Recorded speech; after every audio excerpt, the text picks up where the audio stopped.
Presently, Switzerland is renowned for its exquisite chocolate and commitment to neutrality. Situated amidst Italy, France, Germany, and Austria, this modest and peace-loving country, which served as the birthplace of the Red Cross, has hardly tarnished its reputation in contemporary historical records. When Switzerland comes to mind, images of violence or political upheaval seldom accompany our thoughts. However, this is largely due to the fact that the formation of Switzerland is not a topic frequently pondered. Presently, the country commonly referred to as Switzerland in English is officially recognized as the Swiss Confederation. With 4 official languages and spanning approximately 41,000 square miles of land, inhabited by roughly 8.6 million people, one cannot help but ponder, how did the foundation of this nation come to be? Indeed, the establishment of the Swiss Confederation appears to have unfolded through several stages. In antiquity, the region now known as Switzerland was inhabited by Helvetic Celts, before eventually falling under the dominion of the Roman Empire. Following this, the area transitioned among various Germanic tribes, came under the rule of Charlemagne, and eventually became part of the Holy Roman Empire. It was during this period that the initial phase of the Swiss Confederation commenced, setting it on the trajectory to evolve into the Switzerland we recognize today. The inaugural stage was marked by the formation of the Old Swiss Confederacy. In 1291, 3 Swiss cantons within the Holy Roman Empire chose to forge an alliance in reaction to the turbulent circumstances prevailing in their surroundings. Uri, Schwyz, and Unterwalden entered into a federal pact, stipulating collaborative governance over shared concerns such as defense and commerce. Although similar agreements had been made previously, this particular alliance holds significant importance for many historians and the Swiss state alike, as it is recognized as the initiation of the modern nation's trajectory. Expanding rapidly, this early confederacy saw notable growth by the 15th century, as the original 3 members were joined by the city-states of Lucerne, Zurich, and Bern, along with the cantons of Glarus and Zug. While the expansion of the Swiss Confederacy was indeed successful, it was not universally praised. The Austrians, in particular, grew increasingly agitated by it. This tension led to sporadic military conflicts between members of the Swiss Confederacy and Austria during the latter half of the 14th century.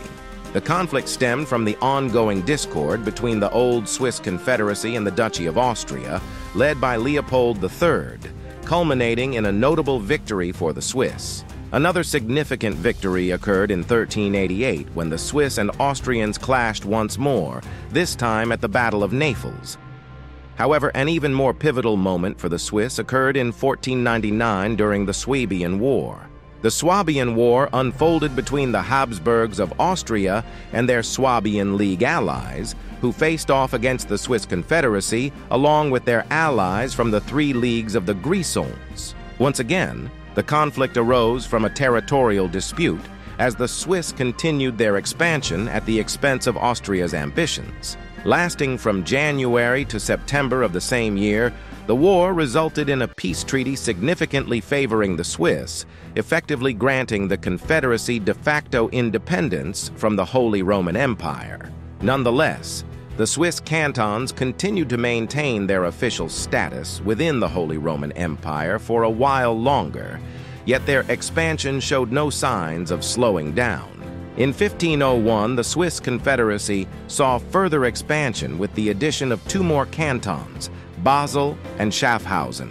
However, this marked the final phase of growth for a time, as subsequent events in 1515 and beyond would bring about significant challenges for the Swiss. During September of 1515, the Battle of Marignano witnessed the Old Swiss Confederacy confronting France and Venice, challenging the notion of Swiss invincibility and revealing vulnerabilities previously unrecognized. However, even in the face of the decisive loss, the Confederacy exhibited resilience and transitioned to tackle the subsequent challenge, the era of the Protestant Reformation. The impact of the Reformation directly permeated the Swiss Confederacy, leading to significant division. With Luther's influence from Germany and the teachings of Zwingli and Calvin closer to home, Protestantism inundated Switzerland, prompting many to embrace the movement and adopt its principles. The emergence of Protestantism created a schism between the newly converted Swiss and the Catholic population within the Confederation, giving rise to a series of conflicts known as the Wars of Kappel, later followed by the Wars of Villmergen. However, notwithstanding the internal strife, the collective interests of the Confederacy members remained paramount and served as a unifying force, effectively preserving the alliance. Consequently, by the mid-17th century, through the ratification of the Treaty of Westphalia, the Swiss Confederacy successfully secured complete independence from the Holy Roman Empire. Despite savoring their newfound freedom, it proved short-lived for the Swiss. In the late 18th century, Napoleon's forces invaded the Swiss cantons, resulting in a successful annexation and the imposition of a centralized government, thereby establishing a single state under French control. Nearly 2 decades passed before this situation was rectified, culminating in the Congress of Vienna in 1815, which ultimately restored the original Confederacy. Moreover, this agreement reaffirmed the former neutrality established by the Swiss Confederacy with the Treaty of Westphalia and facilitated the admission of Valais, Neuchâtel, and Geneva into the Confederacy. Following this triumph, another significant stride was taken towards the formation of the Switzerland we recognize today. Having liberated itself from French control, the Swiss Confederacy encountered a fresh wave of internal strife, characterized by the Catholics' desire to preserve traditional structures and the Protestants' push for a more unified federal state. This period saw a host of civil and religious disputes between the factions. In the end, the Protestants emerged victorious, leading to the decision to transform Switzerland into a more unified federal state. This transition was solidified with the adoption of a new official constitution in 1848. Subsequent revisions to the Constitution occurred in 1874 and again in 1891, with minor amendments added in 1999. These constitutional changes established referendum democracy and autonomy for the cantons as fundamental pillars of Switzerland's structure. Much of the Constitution was influenced by that of the United States. An intriguing provision in the new Constitution was the inclusion of a clause allowing for the complete rewriting of the Constitution if deemed necessary. Another notable provision put an end to Swiss troops serving abroad, except under specific circumstances such as within the Holy See or under Francis II of the Two Sicilies. Moreover, the 1891 update placed a significant emphasis on direct democracy, largely solidifying its contents. Throughout the 20th century, Switzerland further evolved into a unified nation and a prominent European political entity. Despite this, it maintained neutrality during both world wars and later joined the Council of Europe in 1963, eventually becoming a full member of the United Nations in 2002.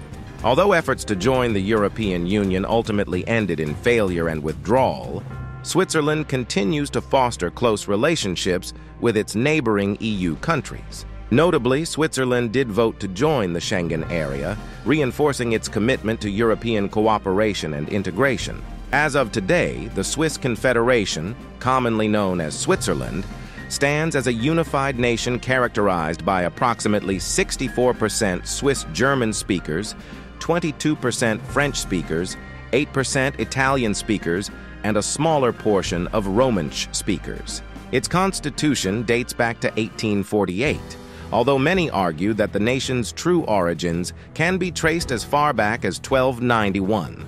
The formation of Switzerland can be understood through various perspectives, including a straightforward timeline outlining its historical development.